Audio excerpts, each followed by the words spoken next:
asalaamaaleykum mbokk yi déglu dal leen ak jàmm njiitu réewum Sénégal di Macky Sall bu yeboo mu waajal boppam bu baax a baax ndaxte léegi dafa mel ni ne l'opposition bi yeewu na te nag daf ko fas yéene defante ak moom la koy firndeel autolikaay bii di Sud Quotidien mi ngi ñu koy xamal tey ndaxte nee na kii di Ousmane Sonko moom fu mu nekk nii saa su ne ma ngay delloo di nemmeeku ak i delloo njukkal ñii nga xam ne ñoom ñoo ko jàppale woon keroog ba mu amee ay tolof noonu la daal di solee ay dàllam dem seeti ki nga xam ne de moom mooy Khalifa Ababacar Sall autolikaay bii di Sud Quotidien di ñu xamal ne Sonko ak Khalifa Sall ñoom fu mu nekk nii daal dina ñuy woo képp koo xam ne mbirum démocratie daf la yitteel fii ci biir réew mi ngir ñu daal di boole seen i doole di xàccandoo di dóorandoo jëmale ko ci régime bii nga xam ne moom moo nekk ci bopp réew mi Khalifa Sall di xamle ne bu ñu gisee ne ñi nga xam ne tey jii ñoom ñoo nekk ci bopp réew mi ña ngay gën a dooleel seen bopp kon boog foog ñu jàkkaarloo ak ab opposition boo xam ne moom it dooleel na boppam daal dinay booloo te it fas yéeneen jógandoo taxaw temm Khalifa Sall ne loolu nag moom mooy tax ba jàmmarloo bi gën a mun a am solo mu daal di ci yokk di xamle ne li leen daloon ci atum 2017 loolu moom l'opposition bi daf kaa war a moytu ndaxte bu ñu booloo woon seen doole nag ci atum 2017 ci élection yi fi amoon kon bu boobaa moom dinañ ci am ndam kon boog nañu jàpp ak jolikaay bii di Tribune ne l'opposition bi dafa mel ni léegi ñoom daal dinañuy tàmbali di am doole ndànk-ndànk te nag dañoo fas yéene delloo buum ca boy ba jàkkaarloo ak njiitu réewum Sénégal di Macky Sall te léegi nee nañu daal bu leen Macky Sall waxee benn ñoom dinañu ko tontu fukk ci wàllu tontu yi saf-sàpp yooyu nga xam ne nag dinañu ko xaar jëmale ko ci l'opposition bi kii di Ousmane Sonko dafa mel ni sax ne moom tàmbali na ko ndaxte julikaay bii di Vox Populi mi ngi ñee xamal ne moom daal dinay fàttali ne am na yenn ci ay exigences yoo xam ne nag fësaloon na ko te it di xaar ñi nga xam ne ñoom ñoo nekk ci bopp réew mi daal di ci indi ay saafara ci ni mu gën a gaawee moom nag di Ousmane Sonko di xamle ne su fekkente ne daal nguur gi nag deful li ni mel lii nar a xew de moom moo nar a gën a metti gën a tàng jër li nga xam ne moom moo fi xewoon wante yow culikaay bii di las mi ngi ñee xamal ne kii di Ousmane Sonko ba mu demee seeti ñi nga xam ne ñoom ñooy waa FRAPP France Dégage ak tamit plateforme doy na bu dafa mel ni ne Sonko àndul ak ñoom ci yenn ci ay kàddu yoo xam ne ñoo ngi koy fësal jëmale ko nag ci bañ nga xam ne bañ nañu ko lépp loo xam ne dafa jógee ca réewum France ki nga xam ne nag moom mooy Ousmane Sonko culikaay bii di las di xamle ne moom dafa mel ni ku daal di dolli ndox bu bëri ci bisaab ga mu doon naan kii di Bougane Gueye Dany moom nag fa mu màttoon démb tey ji la fa gën a ŋànk ndax teew culikaay bi di l'évidence mi ngi ñu xamal ne moom mer na jëmale ko ci ñi nga xam ne ñoom ñooy waa CNRA ginnaaw ba ñu ko daal di coupé ci diirub ñetti fan ci xew-xew yi nga xam ne nag moom moo fi amoon moom moomu nag di Bougane Gueye Dany daal di nay jébbal sax benn mise en demeure waa CNRA ndaxte bataaxal boobu daal di na fay fësal ñetti poñ yoo xam ne daal bëgg na waa CNRA daal di ci indi ay tontu te ba ca gën a fës moom mooy lu tax ba waa CNRA di jël seen i décision ne nag dañuy couper seen signal bi yónneewuñu benn bataaxal ñi nga xam ne ñoom ñooy waa D-Média ndaxte loolu day tax ba ñoom ñu war a mën a dugal benn recours en annulation ngir fexe ba dàq seen décision boobu moom di Bougane Gueye Dany la mu bëgg moom mooy Babacar Diagne daal di koy tontu ci ni mu gën a gaawee ci poñ yooyu yëpp groupe Sénégal daal di nay waxtaanaat ak entreprise bii nga xam ne nag moom moo yore lépp lu jubloo ci wàllu autoroute à péage Dakar Diamniadio culikaay bi di Le Soleil di ñu xamal ne ci seen waxtaan boobu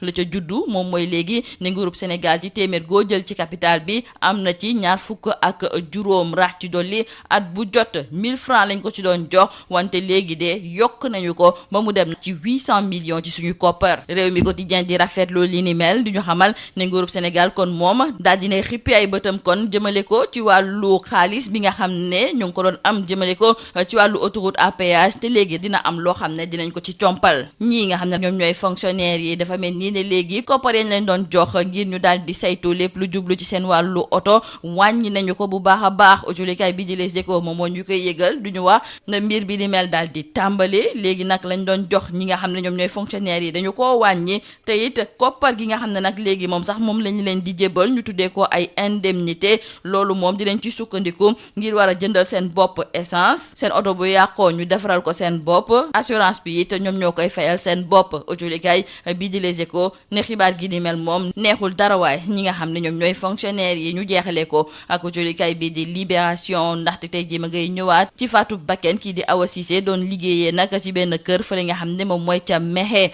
moom nag kii di Ngone Fall nekkoon patronam moom moo ko daal di dóor yu métti yi nga xam ne nag daf kaa mujjee yóbbu moom moomu sax ba mu jàkkaarloowee ak ñi nga xam ne de ñoom ñooy gendarme yi daal di ne xam ne moom bugul woon def li ni mel ndaxte ki nga xam ne de moom mooy Awa Cissé daf ko jàppee woon comme doomu boppam wante culikaay bi di Libération mi ngi ñee xamal ne kàddu yooyu yëpp nga xam xam ne moom la soxna si daal di fësal taxul ba ñii di gendarme yi nag dellu ginnaaw ndaxte daal dinañu koy déférer au parquet la ñuy teg ci ndoddam nag moom mooy ay dóor yu métti yoo xam ne nag dafa daal di mujjee faat bakkan lii moo nekkoon bërilkat yi li gën a fës ci biir ëcculikaay yi ñu leen di ñaanal njeex te lu bës ak jàmm.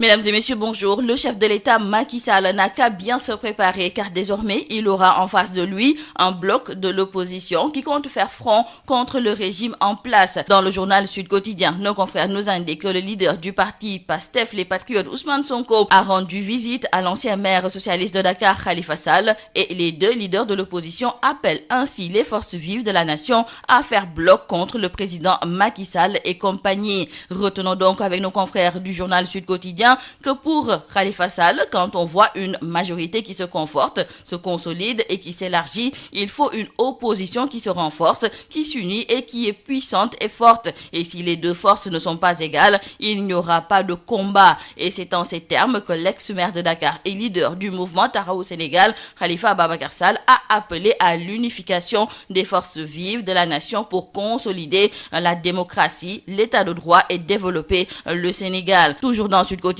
nos confrères d'ajouter que pour Khalifa Sall, l'opposition doit tirer des leçons de 2017 où elle avait raté l'occasion de se réunir. Et parlant par ailleurs de la consolidation de la paix au Sénégal, Khalifa Sall fera comprendre que l'opposition doit être une et jouer sa partition de manière dynamique. Donc il faut signaler avec nos confrères du journal Tribune qu'avec cette multiplication des rencontres et sorties à l'intérieur du pays, l'opposition retrouve ses forces face à Macky Sall. Et maintenant, on va assister à des discours plus musclés. Et nos confrères du journal LAS nous indiquent qu'hier, le leader du parti PASTEF a aussi rendu visite aux membres de Frappe France Dégage et Doyna pour les remercier de leur soutien suite à son interpellation. Et l'occasion a été saisie par Ousmane Sonko pour relever cet amalgame consistant à dévoyer la réclamation d'un partenariat équilibré pour prôner le sentiment anti-français. Pour nos confrères du journal LAS, c'est comme si Ousmane Sonko se démarque du discours anti-français. Ousmane Sonko a dilué son discours, nous disent nos confrères. Cependant, pour ce qui est de la satisfaction de ses exigences, le leader de PASTEF n'a pas bougé d'un iota car nos confrères de Vox Populi nous indiquent qu'hier, Sonko a menacé le pouvoir de nouvelles manifestations. Et pour lui, la seconde vague risque d'être plus dévastatrice que la première secousse. Pour ce qui est de Bougane Gueye Dany, le PDG de D-Média, l'on nous signale dans le journal L'Évidence qu'il a servi une mise en demeure au CNRA. En effet, suite à la suspension du signal de la Sen TV par le CNRA lors des émeutes qui ont secoué récemment le pays, Bougane Gueye Dany et son groupe de presse ont adressé une lettre de mise en demeure au Conseil national pour la régulation de l'audiovisuel pour lui demander des explications par rapport à l'acte posé par Babacar Diagne. Bougane Gueye Dany veut être édifié sur 3 points et notons entre autres qu'il veut savoir pourquoi le CNRA a pris une procédure qui ne comporte aucune notification écrite, ce qui les a dispensés de prendre une décision motivée et a privé le groupe des médias d'un recours en annulation. Parlons à présent du contrat de concession de l'autoroute à péage Dakar-Diamniadio AIBD. L'on nous signale dans le quotidien Le Soleil que l'État du Sénégal